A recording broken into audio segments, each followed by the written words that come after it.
이 말씀 찾으셨으면 우리 다 같이 합독으로 함께 읽겠습니다. 예수께서 들으시고 배를 타고 떠나사 따로 빈들에 가시니 우리가 듣고 여러 고을로부터 걸어서 따라간지라. 예수께서 나오사 큰 무리를 보시고 불쌍히 여기사 그 중에 있는 병자를 고쳐 주시니라. 저녁이 되매 제자들이 나와 이르되 이곳은 빈들이요 때도 이미 저물었으니 우리를 보내어 마을에 들어가 먹을 것을 사 먹게 하소서. 예수께서 이르시되 갈 것 없다 너희가 먹을 것을 주라. 제자들이 이르되 여기 우리에게 있는 것은 떡 5개와 물고기 2마리 뿐이니이다. 이르시되 그것을 내게 가져오라 하시고 우리를 명하여 잔디 위에 앉히시고 떡 5개와 물고기 2마리를 가지사 하늘을 우러러 축사하시고 떡을 떼어 제자들에게 주시매 제자들이 우리에게 주니 다 배불리 먹고 남은 조각을 12바구니에 차게 거두었으며 먹은 사람은 여자와 어린이 외에 5,000명이나 되었더라. 아멘. 우리 서로 인사하겠습니다. 큰 은혜를 사모합니다. 큰 은혜를 사모합니다. 네, 오늘 우리가 읽은 이 말씀은요 너무나 유명하고 잘 알려진 말씀이에요. 보리떡 5개와 물고기 2마리, 오병이어라고 하지요. 이것으로 5,000명이나 더 되는 사람들을 배불리 먹이신 무료 급식 사건을 기록한 본문입니다.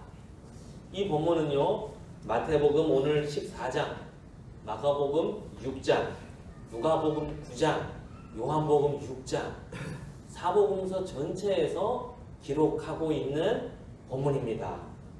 그러니까 굉장히 중요한 의미를 가진다는 것을 우리는 좀 유추해 볼 수 있겠죠. 너무나 잘 알려져 있는 말씀이라서 좀 기대가 떨어질 수도 있어요. 오히려 너무 많이 들은 말씀들은 기대가 떨어질 수 있지만 그러나 참 신기하게도 하나님의 말씀은 똑같은 말씀이라도 들을 때마다 새롭다는 것입니다. 그때마다 주시는 감동이 다르고 유익이 다르다는 것입니다. 우리 저를 따라서 크게 한번 외쳐봅시다. 주여 오늘 내게 놀라운 말씀, 필요한 말씀, 살리는 말씀을 주옵소서. 아멘. 오늘 사모하는 영혼마다 이 본문 말씀을 통해서 놀라운 말씀, 필요한 말씀, 살리는 말씀을 주실 줄로 믿습니다. 여러분 오늘 본문의 제목이 나의 약점으로 주저앉지 말고 주님께 드려 강점이 되게 하라는 것입니다. 여러분 약점이 무슨 뜻입니까? 약점이라는 말이 무슨 뜻입니까? 국어사전을 찾아보니까 약점에 대한 정의가 2가지로 나오는데요. 두 번째 것은 이따가 말씀드리고요. 첫 번째 것을 먼저 말씀을 드릴게요. 약점이란 모자라거나 부족해서 남에게 뒤떨어지는 점을 말합니다. 모자라거나 부족해서 남에게 뒤떨어지는 점이다. 여러분 약점이라는 게 이런 거예요. 부족하다, 모자라다, 정상 이하다라는 거예요. 우리가 우리 몸에 건강의 신호들을 수치로 그렇게 환산하잖아요. 병원에 가면 혈관 조사하고 피 조사하고 뭐 조사하고 하면은 수치로 이렇게 나타나잖아요. 혈압이 몇이다, 그리고 당뇨 수치가 몇이다, 수치로 나타나는데 정상 수치 이하, 부족함이 나타나는 것, 그것을 갖다가 이 약점이라고 하는 거예요. 여러분 내 모자라는 점, 내 부족한 점, 나의 약점을 누가 가장 잘할까요? 내가 가장 잘하지 않겠어요? 자기 자신이 가장 잘 알아요. 나의 모자라고 부족한 부분은 누가 뭐래도 자기 자신이 내가 잘 알아요. 그래서 우리가 내 약점을 누군가에게 말하고 고백할 때 공통적인 특징들이 있어요. A라는 사람이 자신의 약점을 말하고 B라는 사람이 자신의 약점을 말하고 C라는 사람이 자신의 약점을 말할 때 그 약점을 고백하고 말할 때 공통적인 특징들이 있는데요. 오늘 본문에도 드러나요. 오늘 17절 이렇게 말합니다. 제자들이 이르되 우리 여기에 있는 것은 떡 5개와 물고기 2마리 뿐입니다. 그리고 동일한 본문을 다루고 있는 누가복음 9장 13절에도 이렇게 말해요. 우리에게 떡 5개와 물고기 2마리 밖에 없으니 이 모든 사람을 위하여 먹을 것을 사지 아니하고서는 할 수 없습니다. 요한복음 6장 9절에도 이렇게 말해요. 여기 한 아이가 있어 보리떡 5개와 물고기 2마리를 가지고 있나이다. 그러나 그것이 이 많은 사람에게 얼마나 되겠습니까? 즉 자기 약점을 말하는 사람들은 그 약점을 고백하는 고백에 공통적인 특징이 발견되는데, 그것은 나는 뭐뭐밖에 없어요. 나는 뭐뭐밖에 안 돼요. 겨우 뭐뭐 가지고 되겠어요? 겨우 뭐뭐서로는 할 수 없어요. 이것이 바로 자신의 부족함을 드러내고 자신의 나약함, 자신의 약점을 말하는 사람들의 공통적인 특징이라는 거예요. 이 말들은요, 이 단어들은요, 포기하는 사람의 말이에요. 패배자의 말이에요. 실패자의 말이에요. 그렇지 않습니까, 여러분? 나는 뭐뭐밖에 없어요. 나는 이것밖에 안 돼요. 겨우 이거 가지고 되겠어요? 이거 가지고는 할 수 없어요. 나는 부족해요. 이것은 포기하는 사람들의 말입니다. 패배하는 사람들의 말입니다. 출애굽 당시 이스라엘의 지도자였던 모세 역시도 하나님께서 그를 쓰시겠다 하셨을 때 이러한 포기자의 말, 패배자의 말을 합니다. 주여, 나는 본래 말을 잘하지 못하는 자입니다. 저는요, 입이 뻣뻣하고 혀가 굳었어요. 저는 안 돼요. 보낼 만한 다른 사람을 보내세요. 여러분, 그런데 우리도 하나님 앞에서 이런 포기하는 사람의 말, 패배자의 말을 늘어놓고 있는 것은 아닙니까? 하나님, 저는 안 되나 봐요. 하나님, 저는 이것밖에 안 돼요. 하나님, 저는 못하나 봐요. 하나님, 겨우 이것 가지고 되겠어요? 하는 이런 패배자의 말, 포기자의 말, 약점을 늘어뜨려 놓는 사람들의 말을 우리가 하고 있는 것은 아니다. 자기 자신의 약점에 집중하면요, 결국에는 그 약점에 의해서 매몰돼 버립니다. 매몰돼 버려요. 약점 때문에 쓰러지고 약점으로 인해서 주저앉게 되어져요. 약점의 첫 번째 사전적 의미 제가 말씀드렸잖아요. 부족하고 모자란 점이네. 그러나 두 번째 의미는 이것이에요. 그 약점이 남에게 뒤가 거리거나 떳떳지 못한 점. 즉 우리가 이런 말을 하잖아요. 약점이 잡혔다. 약점을 잡혔다. 그래서 그 약점 때문에 끌려다니게 되는. 즉 이제 그 약점에 너무 집중하면 약점에 매몰되어서 그 약점에 잡혀 살게 됩니다, 여러분. 그 약점이 본인의 영원한 콤플렉스가 된다는 거예요. 그래서 평생 그 약점으로 인해서 눌려 살게 되는 것입니다. 잘 살고 있다가도 잊혀지는가 싶다가도 문득 그 약점이 떠오르고 그 약점에 잡혀서 가슴이 눌리고 숨이 잘 안 쉬어지고 먹먹하고 공황장애가 오고 우울해지고 슬퍼지고 눈물이 나는 거예요. 내 인생이 실패했다는 생각이 드는 거예요. 내 평생 이렇게 살아야 하는가? 눈물을 흘리면서 가슴 아파하고 있을 때 저와 여러분 우리가 붙잡아야 할 나를 살리는 하나님의 말씀, 생명의 말씀이 한 구절 있어요. 예레미야서 29장 11절이에요. 우리 한번 저를 따라서 한번 선포해 보십시다. 여호와의 말씀이니라. 너희를 향한 나의 생각을 내가 하나니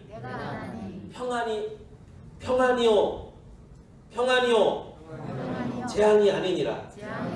너희에게 미래와 희망을 주는 것이니라. 예, 여호와의 말씀이니라. 너희를 향한 나의 생각을 내가 아나니 평안이 아니요 재앙이 아니니라. 너희에게 미래와 희망을 주는 것이니라. 이것이 저와 여러분 하나님께서 우리를 향하신 하나님의 뜻과 계획이라는 거예요. 우리는 약점에 눌려서 그것이 콤플렉스가 되어가지고 평생의 약점에 매몰되고 주저앉아서 좀 잊었는가 싶다가도 그것이 떠올라서 마음을 누르고 숨도 잘 막히고 공황장애가 오고 우울하고 눈물이 날 때 그때쯤 되면 우리는 그러거든요. 내 삶이 이렇게 살아야 되는가? 어떤 MZ세대들이 하는 말처럼 이번 생은 글렀나 보다. 네? 평생 내가 이렇게 살아야 되는가 보다 싶을 때에 이것이 그냥 하나님께서 내게 계획하신 운명인가 보다라는 생각이 들 때 이렇게 우리가 선포해야 돼요. 여호와의 말씀이니라. 너희를 향한 내 생각은 내가 하나니 평안이요 재앙이 아니라 너희 미래의 장래에 희망과 소망을 주는 것이니라. 할렐루야. 아멘. 아, 그렇구나. 내가 이렇게 사는 게 하나님의 뜻이 아니다. 이렇게 살다가 죽는 것이 하나님의 뜻이 아니다. 하나님의 뜻은 내게 좌절이 아니요, 내게 패배가 아니요, 내게 재앙이 아니라 나의 미래에 희망을 주는 것이요, 소망을 주는 것이 하나님의 뜻이라는 것입니다. 아멘. 이런 말씀을 붙잡고 우리가 그럴 때마다 일어나야 하는 것입니다. 아멘. 여러분, 우리가 이렇게 좌절 가운데, 약점 가운데 사로잡혀 살 때 하나님께서는 좀 이해가 불가능한 말씀들을 종종 하십니다. 좀 우리가 어떤 상황, 힘든 상황, 어려운 상황, 문제에서 이겨나고 극복하고 나가려고 할 때 놀랍게도 하나님께서는 이해가 안 되는 말씀을 주세요. 이해가 안 돼요. 예컨대 오늘 보면 15절, 16절입니다. 저녁이 되매 제자들이 나와 이르되 이곳은 빈들이요 때도 이미 저물었으니 무리를 보내어 들어가 먹을 것을 사 먹게 하옵소서. 그랬더니 예수께서 이르시되 갈 것 없다. 너희가 먹을 것을 주라. 너희가 먹을 것을 주라. 마가복음 6장에도 너희가 먹을 것을 주라. 누가복음 9장에도 너희가 먹을 것을 주라. 여러분, 지금 상황이 어떤 상황입니까? 성인 남자들만 5,000명이고요. 어린 아이들과 여자들, 나이 많은 사람들까지 합하면은 10,000명이 좋게 넘는 숫자입니다. 최대로는 20,000명 이상을 추산할 수 있는 숫자예요. 그 많은 사람을 먹이려 하는 것입니다. 너희가 먹여. 너희가 주면 되지 않느냐. 보내지 마라. 갈 것 없다. 너희가 먹을 것을 주어라. 여러분, 이해 불가능한 말. 이상하게 하나님께서는요, 우리의 문제 현재 상황을 우리가 떨쳐내고 이기려고 하고 극복해 나가려고 할 때 이해가 되는 말씀을 주시는 것이 아니고요, 우리가 이해할 수 없는 말씀을 주세요. 건강하지 못한데 오히려 뭘 더 하래요. 재정적으로 쪼들린데 오히려 더 뭘 드리래요. 뭔가 정말 이해가 안 되는 말씀을 주신다니까요. 주님은 이상하게 우리가 이해 못할 말씀들을 자주 하시는 것 같아요. 그 말씀을 들은 우리들의 입장에서는 주님, 아니 뭐라고요? 지금 이 상황에서요? 지금 이 상황에서 우리가 먹을 것을 주라고요? 지금 우리도 못 먹겠는데요? 우리 12명도 먹기도 모자란데 근데 저 많은 약 20,000명이 되는 사람들 우리가 먹을 것을 주라고요? 여러분, 주님께서는 왜 이렇게 이해 못할 말씀을 주시는 걸까요? 이해 못할 말씀을 하시는 걸까요? 요한복음 6장에는 이렇게 설명을 하세요. 예수께서 눈을 들어 큰 무리가 자기에게로 오는 것을 보시고 빌립에게 이르시되 우리가 어디서 떡을 사서 이 사람들을 먹이겠느냐 하시니 이렇게 말씀하심은 친히 어떻게 하실지를 아시고 빌립을 시험하고자 하십니다. 빌립을 시험하고자 하십니다. 여러분, 하나님께서 우리에게 이해 못할 말씀을 자꾸 하시는 것은요, 우리를 시험하려는 것이래요. 시험하려는 것이다. 과연 너희가 이 상황에서 믿음을 보일 것이냐? 과연 이 상황에서 너희가 믿음으로 대응할 것이냐? 과연 너희가 이런 힘들고 어려운 상황에도 네가 믿음으로 살 것이냐? 주님께서 우리의 믿음을 테스트하신다는 것입니다. 이해 못할 말씀 요구들을 하시는 것은요, 정말 이거 힘들고 어려운 상황인데 일반 사람들 같으면 다 나가 떨어질 그런 상황인데 과연 너희는 믿음으로 내게 나오겠느냐? 믿음을 가지고 살겠느냐? 그럼에도 불구하고 믿음을 가지겠느냐라는 것입니다.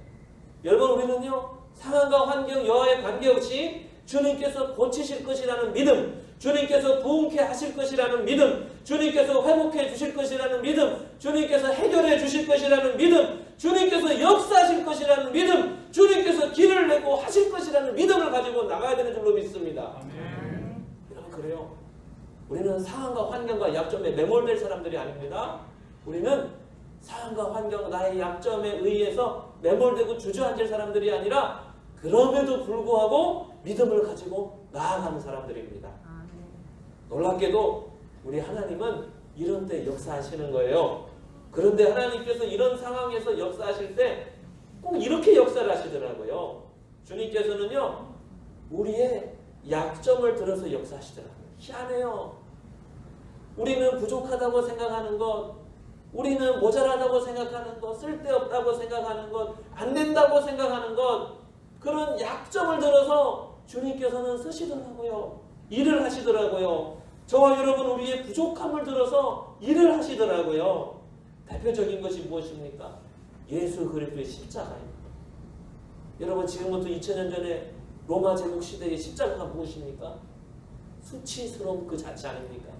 십자가 형벌, 죄인의 대명사, 십자가에 달려 돌아가는 것, 십자가에 매달린 것, 나무에 달린 자마다 저주를 받은 자라는 대표적인 상징이 십자가입니다.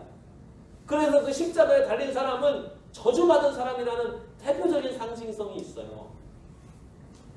여러분 그런데 하나님께서는 놀랍게도 그 저주의 상징이 그 십자가를 들어서 예수 그리스도께서 저와 여러분 우리들의 약점을 대신 지시고 십자가에 못 박혀 달려 죽게 하심으로 말미암아 어떻게 하십니까? 그 십자가를 통해서 구원에 이르게 하십니다.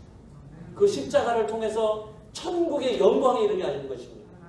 여러분 보세요. 하나님의 일하심은 인간 세계에 가장 부끄럽고 인간 세계에 가장 낮고 인간 세계에 가장 약점인 것을 들어서 그것으로 영광을 나타내십니다. 할렐루야. 아멘. 여러분 우리는 주님 앞에 주님 우리가 주님께 드릴 것이 약점밖에 없는데요. 너무나 작은 것인데요. 너무나 부끄러운 것인데요. 너무나 아까운 너무나 아무것도 아닌 것인데요. 그야말로 nothing인데요. nothing. 제로예요. 제로. nothing. 아무것도 아닌 것인데요. 이 5,000명이 넘고 2만 명이 넘는 사람들 앞에 보리떡 5개와 물고기 2마리는 뭡니까? 이건 nothing이잖아요. 아무것도 없는 것이잖아요. 주님 저 약점인데요. 저 문제인데요. 이거 정말 사람들에게 말하기도 부끄러운 저의 삶에 문제가 있어요. 이거 저의 약점인데요. 이 약점에 저 주저앉는데요. 이 보리떡 5개 물고기 2마리 이거밖에 없는데요. 근데 주님 뭐라고 하시는 줄 아세요? 우리 18절 읽어보겠습니다. 시작. 이르시되 그것을 내게 가져오라. 그것을 내게 가져오라. 그것을 내게 가져오라. 이게 여러분 오늘 이 본문 말씀에 이게 핵심 키포인트가 되는 말씀 같아요. 그것을 내게 가져오라. 약점을 내게 가져오라는 거예요. 여러분 우리는요 주님께 드리기에 정말 너무나 안쓰러운 것인데요. 정말 약점인데 부끄러운 건데요. 모자란 점인데요. 부족한 점인데요. 이건 정말 어디다 내세우기에도 이건 너무나 부끄러운 거예요. 그런데 주님께서는 뭐라고 한다고요? 그것을 내게 가져오라. 그것을 내게 가져오라. 주님께서는 그러세요. 그것을 내게 가져오라고. 야, 우리 주님께서는요. 우리의 약함을 받으세요. 우리는 어떤 사람들입니까? 뭔가 좋은 것을 드리려고 하잖아요. 주님께. 그래서 좋은 것이 완성되기 전까지는 안 드리려고 하지 않습니까? 나중에 드리려고 하잖아요. 자꾸만.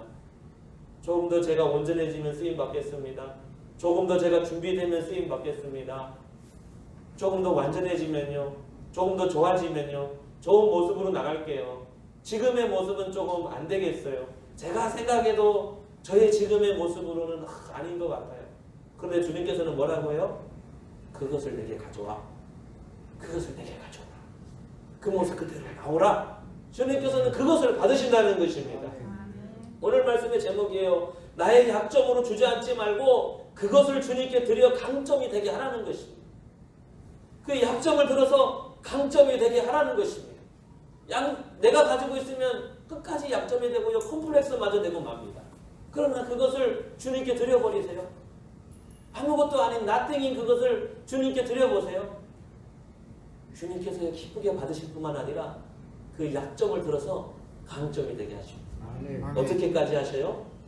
그 보리떡 5개, 물고기 2마리를 축복을 하십니다. 할렐루야! 축사를 하시는 거예요. 여러분, 별거 아닌 것입니다. 원래 우리 인생이 별거 아닌 것입니다. 그러나 하나님께서 복을 주심으로 복을 받아서 우리가 뭔가 되는 것입니다. 여러분, 아무것도 아닌 것 주님께 가져가면 약점을 가져드리면 주님께서 거기다가 축사를 하시는 것입니다. 복을 내려주시는 것입니다. 복 받으면 어떤 삶이 됩니까? 6장 11절 이렇게 말씀하세요. 요한복음 6장 11절에 예수께서 떡을 가져 축사하신 후에 앉아있는 자들에게 나눠주시고 물고기도 그렇게 그들의 원대로 주십니다. 할렐루야. 여러분 머리도 5개 물고기 2마리 이거 약점이에요. 이거 아무것도 아닌 nothing이에요. 2만 명 어떻게 먹입니까? 그런데 주님께 드렸을 때 주님께서 축복을 해주시니까 어떻게 돼요? 와, 그것이 2만 명이 넘는 사람들이 원하는 대로 먹을 수 있어요. 원하는 대로 먹을 수 있어요. 저는 10마리요. 저는 20개요. 그래. 원하는 대로 다 줄게. 원대로 주어주시고도 12방 주려 남는 거예요. 할렐루야. 아멘. 여러분, 이것이 바로 나의 약점을 주님께 드렸을 때 주님께서 강점이 되게 하시는 것입니다. 여러분, 그러므로 우리는 어떻게 해야 됩니까? 약점이 있을 때 어떻게 해야 돼요? 그럼에도 불구하고 나아가는 신앙이라는 거예요. 할렐루야. 아멘. 그럼에도 불구하고 나가는 거예요. 사람들이 뭐라고 생각하든지 간에 염치 불구하고 그럼에도 주님께 나가는 거예요. 내 약점이라도 주님께 드리려는 마음으로 나가는 것입니다. 현재 모습이 어떠하든지 간에 그 모습 그대로 주님 앞에 그냥 내 약점을 주님께 드립니다 하는 마음으로 나아가는 것입니다. 그러면 주님께서 가만히 있으십니까? 그것을 내게로 가져오라. 그래, 주님께서 받으시고는 축복을 해주시는 거예요. 축복을 해주시면 이제 게임은 끝난 것입니다. 할렐루야. 아멘. 여러분, 우리의 약점들이 있어요.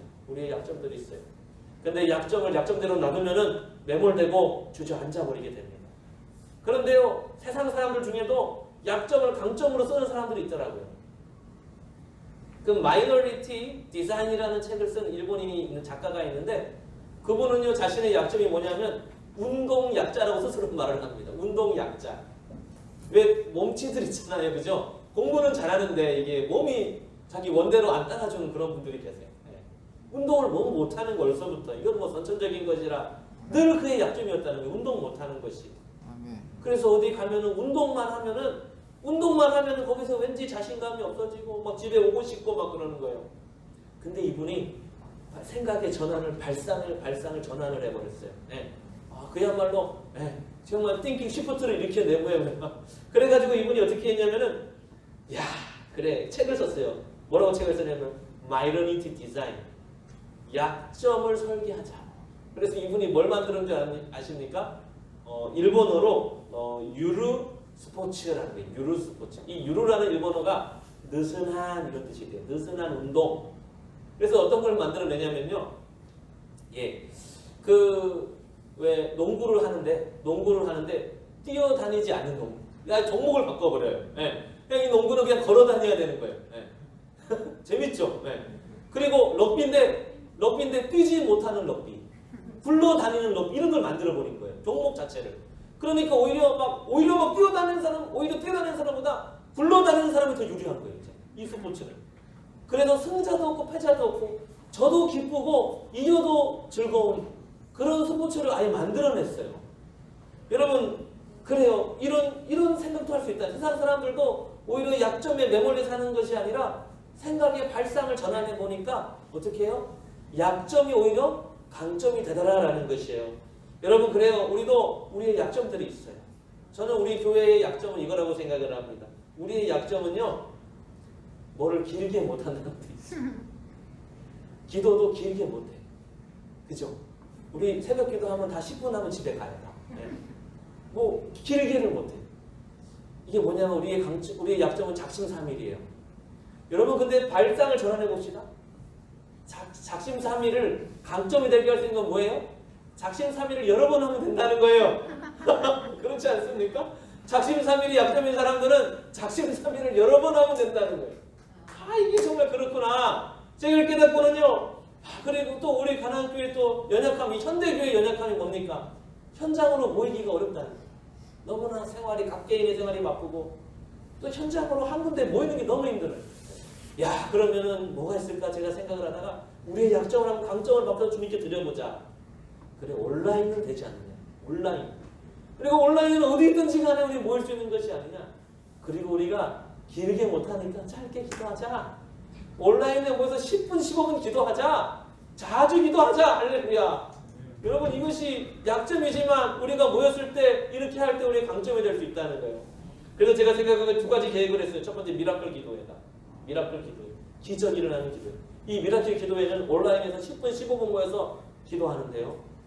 이때는 뭘 위해서 기도하느냐? 집중해서 문제 있는 사람들, 기적이 필요한 사람들, 할렐루야, 해결이 필요한 사람들. 우리 가나안교회 안에 또 가족 가운데 여러분 그런 게 있을 거 아니에요. 우리 기도 제목을 내는 거예요. 문제 해결을 위한 기도. 미라클 기도회. 이것은 뭐 월요일 밤에 한 9시쯤에 우리가 온라인 강의에 모여서 한 10분, 15분 기도하면 될 것 같아요. 그리고 우리 토요일 날 밤 9시에는 예배자 기도회. 이 기도회는요, 우리 주일날, 다음날 주일의 예배를 위해서 우리가 기도하는 거예요. 다음날 우리 주일 예배에 우리 참 믿음의 연약한 분들 다 예배 자리에 나올 수 있도록 도와달라. 그리고 맡은 직분들 있잖아요. 우리가 섬기고 있는 찬양팀들, 또 대표 기도자들, 또 여러 가지 예배 순서를 맡은 데 있어서 우리 예배를 위해서 기도하는 거예요. 일단은 예배자들, 예배 순서를 맡은 분들, 예배자들이 예배를 위해서 기도하는 분들이 이제 토요일 날 밤 9시에 모여갖고 한 10분, 15분 기도하고 온라인에 모여서 이렇게 하는 겁니다. 할렐루야. 아멘. 여러분, 우리가 이렇게 할 때에 우리의 약점을 주님께 드릴 때 주님께서 강점으로 바꿔주셔야 역사를 줄을 믿습니다. 여러분, 이렇게 우리가 해보자는 것입니다. 또 여러분의 삶 가운데서도 여러분이 약점이라고 생각되는 부분들 있죠. 부끄럽고 나약하고 숨기고 싶고 감추고 싶고 그것에 매몰돼서 콤플렉스가 될 지경까지 된 그런 연약한 점들, 약점들이 있다면요, 어떻게 해요? 좀 생각의 발상을 전환해 보십시오. 아, 내가 이것을 어떻게 하면 주님께 드릴 수 있을까? 이것을 통해서 자꾸만 주님께로부터 떠나는 것이 아니라 오히려 이것을 통해서 내가 주님께로 나아갑니다 라고 하는 것입니다. 그럼에도 불구하고라는 마음 자세를 가지고 주님께 나아가는 것입니다. 그럴 때 주님께서 그 약점에 어떻게 해요? 축사하시고 축복하시고 이제는 어떻게 돼요? 원하는 대로 주신. 할렐루야. 나 한 사람만, 내 가족만 배불러 먹이는 정도가 아니라 나 한 사람 통해서 2만 명입니다. 여러분, 2만 명. 국산 인구가 2만 몇천 명이래요. 네. 근데 2만 명. 우리 한 사람당 2만 명이니까 여기 몇 분 모여 계십니까? 우리 몇십만 명을 변화시킬 수 있어요. 원하는 대로 줄 수 있어요. 그렇게 우리가 쓰임받을 수 있다는 것입니다. 우리 같이 찬양하고 우리 같이 기도드리겠습니다.